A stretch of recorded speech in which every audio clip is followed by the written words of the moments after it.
आज के इस वीडियो के अंतर्गत देखिए, आज हम क्लास 10th विषय समाज विज्ञान का एक इम्पोर्टेंट प्रश्न यहाँ पर कंप्लीट करेंगे कि बंदरगाह और पतन में अंतर लिखें।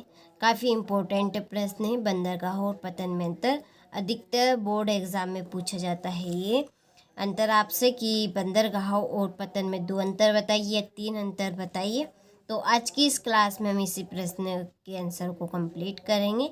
तो देखिए, एक तरफ आपको बंदरगाह लिखना है और दूसरी तरफ आपको पतन लिखना है और बीच में आपको एक अंडरलाइन कर देनी है। ठीक है, कॉलम बना लेने हैं, यानी कि आपको एक बंदरगाह का बना लेना है और एक पतन का बना लेना है। ठीक है, तो देखिए पहला पॉइंट क्या है कि जो बंदरगाह है वो क्या है आपके कि जो जलयानों या जहाज़ों के तट का मतलब होगा आपका स्थान पर आने जाने ठहरने के स्थान को बंदरगाह कहते हैं। तो बंदरगाह किसे कहेंगे हम कि जलयानों का मतलब होगा कि जो जल में चलने वाले जो जहाज़ है, ठीक है, उनको हम जलयान बोलेंगे। तो जलयानों व जहाज़ों के तट पर जो आने और जाने ठहरने का जो स्थान है, उस स्थान को हम क्या कहेंगे, बंदरगाह कहेंगे। जैसे कि हम देखिए कहीं की भी यात्रा पे जाते हैं, ठीक है, बड़ी सी लंबी सी यात्रा पे हम जाते हैं तो हम बीच में जगह जगह पर ठहरते हैं। ठीक है, जहाँ पर रुकने का जो स्थान होता है, ठीक है, जहाँ पर रुकने का स्थान होगा वहाँ पर ही हम ठहरेंगे, वहीं पर हम रात बिताएंगे। तो वो जो स्थान है वो क्या कहलाएगा, आपका बंदरगाह कहलाएंगे। ठीक है, तो इसी तरह से जो जलयान और जहाज पानी में चलते हैं, ठीक है, तो बहुत ही लंबे लंबे, ठीक है, आप जान सकते हैं, देख सकते हैं बड़ी बड़ी नदियाँ होती है जहाँ पर माल को लाद कर एक देश से दूसरे देश में ले जाया जाता है। तो बड़ी बड़ी आपकी नदियाँ होती है, समुद्र होते हैं, तो उन पे जो रात बिताने का जो स्थान होता है, ठीक है, जो जगह होती है जहाँ पर हम थोड़ी देर रुक सकते हैं, आराम कर सकते हैं, तो वो जो स्थान है वो स्थान आपका क्या कहलाएगा, बंदरगाह कहलाएगा। ठीक है, आपको समझ में आ गया। और पतन क्या, इसका थोड़ा सा उल्टा है। अब देखिए, हम यात्रा के लिए जा रहे हैं, अब जो हमारा घर है, ठीक है, घर है, और जहाँ पर हम जा रहे हैं वो जगह, ये क्या आपकी पतन है। तो जहाँ पर जो माल है, ठीक है, माल है, उसको लादने यानी कि उसको भरने का और जो उतारने का जो स्थान है वो स्थान आपका पतन कहलाएगा। ठीक है, आपको समझ में आ गया होगा। अब तो मैंने बहुत ही अच्छे उदाहरण से आपको समझाने का प्रयास किया है। तो पतन क्या रहेगा आपका कि जहाँ पर माल को भरने और उतारने का जो स्थान है वो स्थान आपका क्या कहलाएगा, पतन कहलाएगा। ठीक है, तो आप कैसे लिखेंगे कि समुद्र तट का वह स्थल जहाँ जहाज में माल लादने एवं उतारने का कार्य होता है पतन कहलाता है। ठीक है, पहला पॉइंट आपको समझ में आ गया। इसके बाद में दूसरा क्या है कि बंदरगाह में जल की गहराई अधिक होती है। आम बात है। अब ये पानी के बीचों बीच रहेगा, ठीक है, बीचों बीच रहेगा तो इसके आसपास जल अधिक रहेगा, तो इसमें जल की जो गहराई वो क्या होगी, अधिक होगी। ठीक है, अब जो पतन है इसमें जल की गहराई कम होगी आपकी। क्यों होगी, क्योंकि अब हम माल को ऐसी जगह उतारेंगे कि जहाँ से हम माल को ले जा सकते हैं, उसको ला सकते हैं, जहाँ पर पानी नहीं होगा। ठीक है, तो इसमें पतन में जल की गहराई अधिक नहीं होती है लेकिन कम होती है। ठीक है, चलिए तीसरा पॉइंट है कि ये प्राकृतिक होते हैं।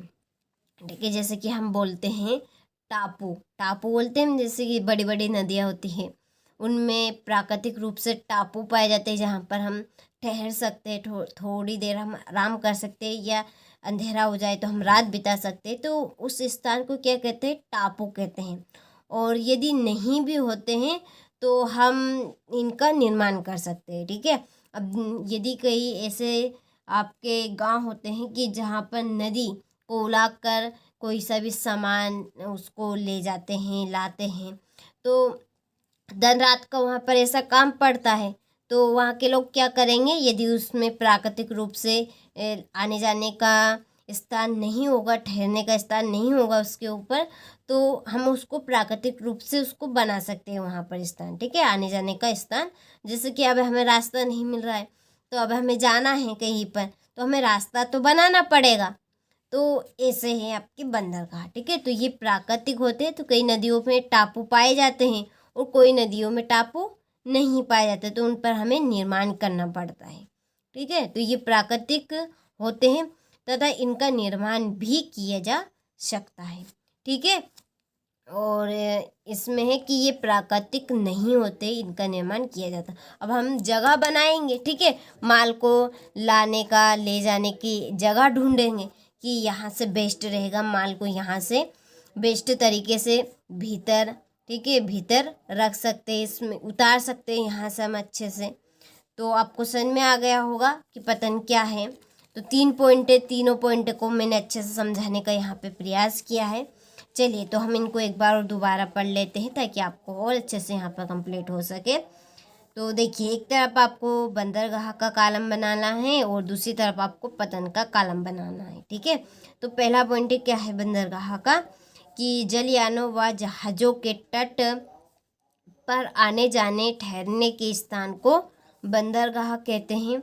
और पतन की समुद्र तट का वहाँ स्थल वही आपकी जगह जहाँ जहाज में माल लादने एवं उतारने का कार्य होता है, पतन कहलाता है। दूसरा पॉइंट है कि बंदरगाह में जल की गहराई अधिक होती है, ये जल के बीचों बीच होते हैं, तो इसमें जल की गहराई अधिक होगी। और पतन में जल की गहराई अधिक नहीं होती, क्योंकि किनारों से हम समुद्र में माल को भरेंगे और उसमें से उतारेंगे, तो इसमें जल की गहराई अधिक नहीं होती है। तीसरा पॉइंट क्या है कि ये प्राकृतिक होते हैं तथा इनका निर्माण भी किया जा सकता है। और ये प्राकृतिक नहीं होते हैं, इनका निर्माण किया जाता है, ठीक है। चलिए, तो आपको समझ में आ गया होगा बंदरगाह और पतन में अंतर अच्छे से। तो देखिए, आप सभी स्क्रीनशॉट अच्छे से ले लीजिए और अच्छे से कंप्लीट कर लीजिए। देखिए, इस चैनल के ऊपर मैं आप सभी को इम्पोर्टेंट प्रश्न बताने जा रही हूँ, ठीक है, बता रही हूँ, ताकि आप सभी अच्छे से अपनी बोर्ड एग्ज़ाम दे सके और अच्छे से अच्छे अंक आप प्राप्त कर सके, ठीक है। तो चलिए, मिलते हैं आपसे इसी तरह के इम्पोर्टेंट प्रश्न के साथ। इस चैनल के ऊपर आपको सामाजिक विज्ञान और हिंदी के ऐसे ही इम्पोर्टेंट प्रश्न मिलने वाले हैं। तो चैनल के ऊपर यदि आप सभी नए हो तो चैनल को आप सब्सक्राइब करिएगा, नोटिफिकेशन ऑन करके रखिएगा और अपने दोस्तों के साथ भी शेयर कीजिएगा, ताकि वो भी इसका लाभ उठा सके, वो भी अच्छे से अपनी वार्षिक परीक्षा दे सके, ठीक है।